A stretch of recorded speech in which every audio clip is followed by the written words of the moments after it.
Hi, I'm Eve and I'll be discussing how groundwater flow models can be used to assess the impact human activity has on groundwater interaction, quality and quantity. Groundwater can be impacted by various forms of human activity. Excessive groundwater extraction for irrigation and agricultural purposes, mining activities, and crude oil extraction can all deplete water levels, alter flow pathways, and contaminate freshwater aquifers through leaching. Hydrologic and groundwater models have become increasingly popular in predicting the impacts of groundwater development as they can help to estimate aquifer water level response, streamflow depletion rates, and groundwater recharge rates. In both commercial and research applications, the most commonly used software is ModFlow, which utilises the finite difference method to solve the groundwater equation.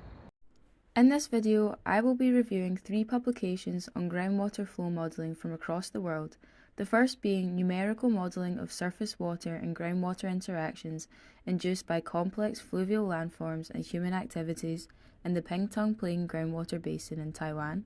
The second being assessing the impact of human activities and climate change effects on groundwater quantity and quality, a case study of the Western Varaman Plain in Iran. And lastly, simulation of the hydrologic effects of oil shale mining on the neighbouring wetland water balance, a case study in northeastern Estonia. Let's start in Taiwan. This study used ModFlow to quantify the dynamics of surface water and groundwater flow in the Pingtung Plain groundwater basin in southwest Taiwan.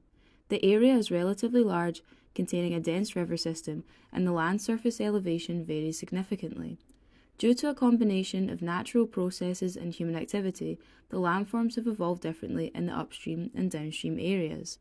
The modelling objectives were to characterise the behaviours and dynamics of surface water and groundwater interaction and to quantify the influence of interactions induced by the natural and anthropogenic effects. The study used GS Flow.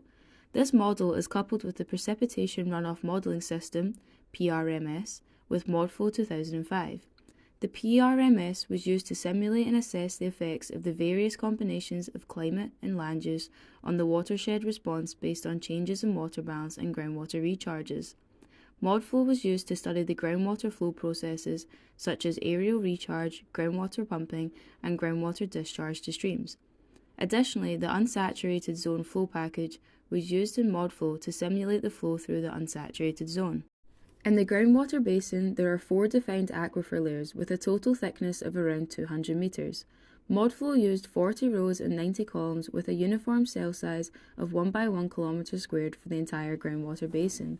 On the screen, you can see the conceptual model and boundary conditions for the specified simulation domains, where the red dashed line defines the boundary for the upstream and downstream fan areas. A number of flow modelling equations are used within the ModFlow and PRMS. In ModFlow, the movement of groundwater flow with the constant density is described by the formula shown. The unsaturated zone flow package considers the effects of flow, evapotranspiration, and storage in the unsaturated zone. In this package, the one-dimensional Richards equation is used to model unsaturated flow. In ModFlow, the analytical solution to this equation was developed using the method of characteristics to solve for the hyperbolic types of partial differential equations. Now onto the calibration procedure, which used observations from specified wells from January 2015 to December 2017.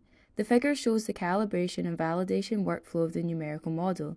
The calibration of the GS flow model focuses on the best fit of stream flow at monitoring stations.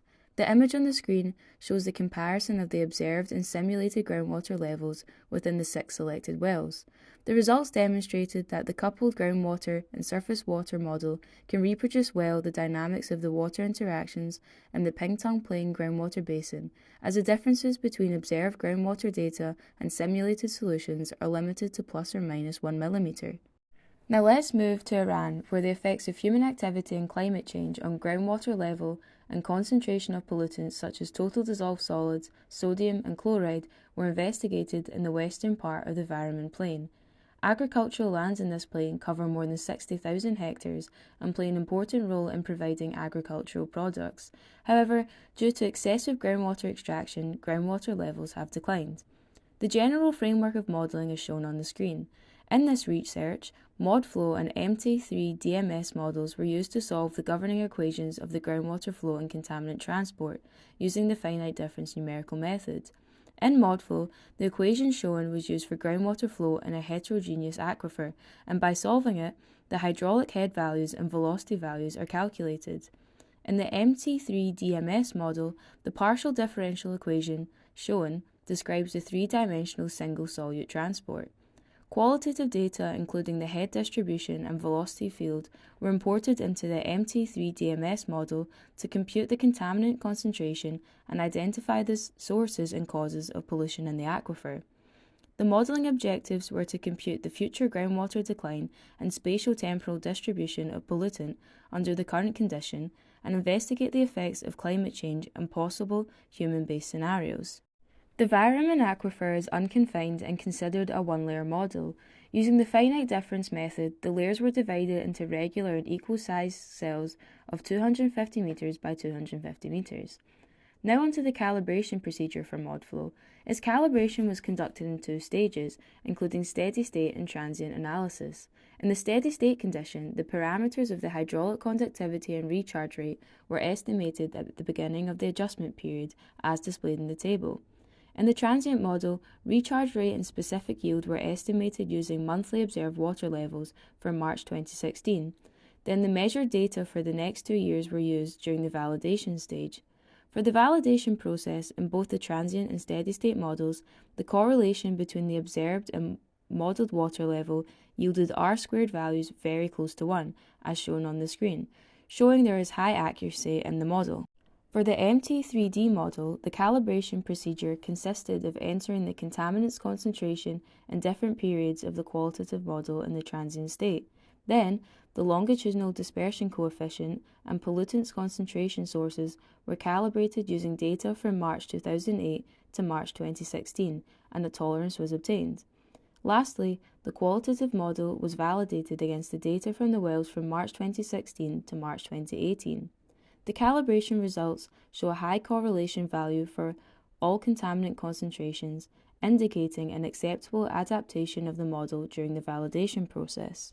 Now on to the final study, which used groundwater modelling to assess the effect of underground mining on the water balance of wetlands in northeastern Estonia, where a nature conservation area is within 3 kilometres of an underground oil shale mine.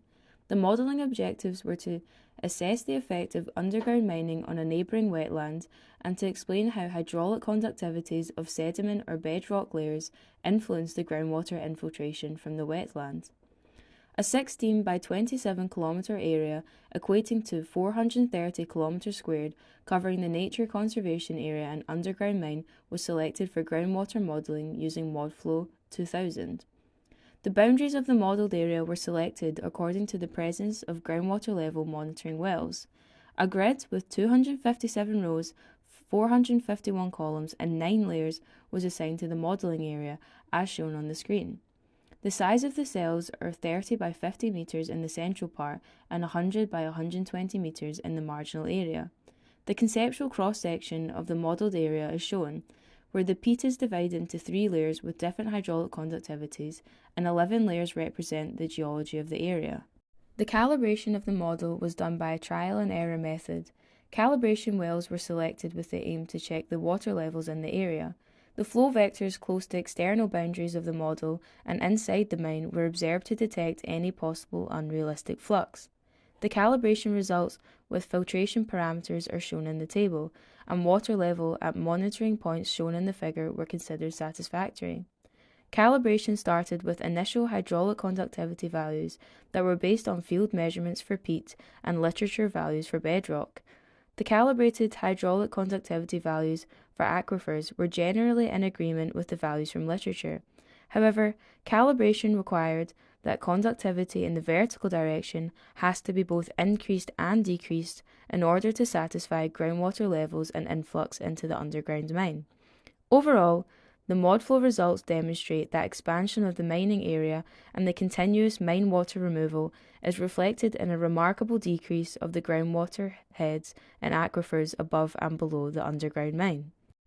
Let's now investigate the similarities and differences between the modelling techniques.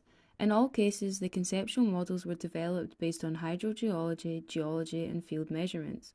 All three studies used a finite difference numerical model, and ModFlow was used to simulate groundwater flow. Some models were coupled with additional packages such as the PRMS and MT3DMS in order to achieve the desired modelling objectives. The studies shared similar modelling objectives as they aimed to evaluate the effects of specific human activities on the surface groundwater interaction. Data collection methods were also very similar, as groundwater levels from monitoring wells, rain stations, and boreholes were all utilised. Additionally, the second and third study used historical data to input into the models. In the first study, the calibration procedure followed a workflow where ModFlow was calibrated first, then integrated into the PRMS, whereas studies 2 and 3 utilised a trial and error method where the model parameters were manually adjusted and compared to observed data to improve model accuracy. The main differences between the studies are the assumptions made. In the first study, the conceptual model assumes the first aquifer layer interacts most with the surface water. In addition to this, the hydraulic conductivity is assumed constant during the validation period. In the second study, the model size grid was based on previous models, the porosity was based on historical data, and the percentages of irrigation, return flows, and effective rainfall recharging the aquifer were assumed. Lastly, in the third study, it was assumed that the peat layers act as aquitards with very low conductivities and that a porous media model is suitable for flow at a regional scale. Overall, the three studies met their desired modelling objectives. The results in the first study demonstrated that the fluvial landforms and human activity in the study area caused significant fluctuation between wet and dry seasons, and there is a stronger surface water-groundwater interaction in the upstream than downstream areas.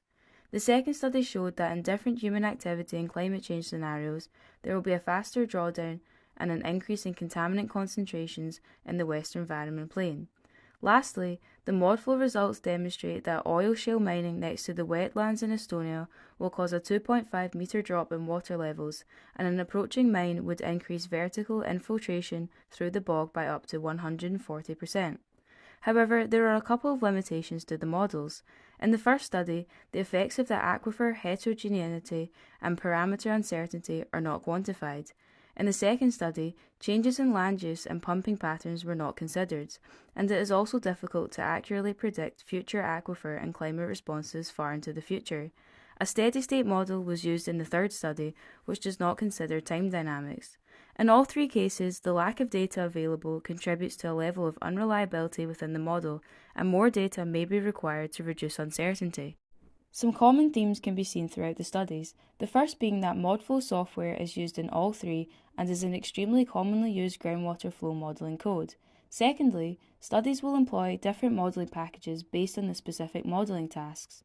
In all three publications, there is extensive detail on the calibration and validation procedures, demonstrating how critical these steps are to ensure the numerical models are accurate. In two of the studies, multiple human activity and climate change scenarios were assessed, which gives us insight into how changes to water usage or land use can impact groundwater interaction. With advancements in technology, the future of groundwater modelling is bound to evolve. Some future trends could include an integration of alternative data sources. This could include remote sensing or GIS to map geologic parameters and analyze spatial relationships between input data layers. Additionally, it is likely that there will be significant advancements in coupled surface water groundwater models, which could provide a more robust simulation compared to independent modelling approaches. Thanks very much for listening.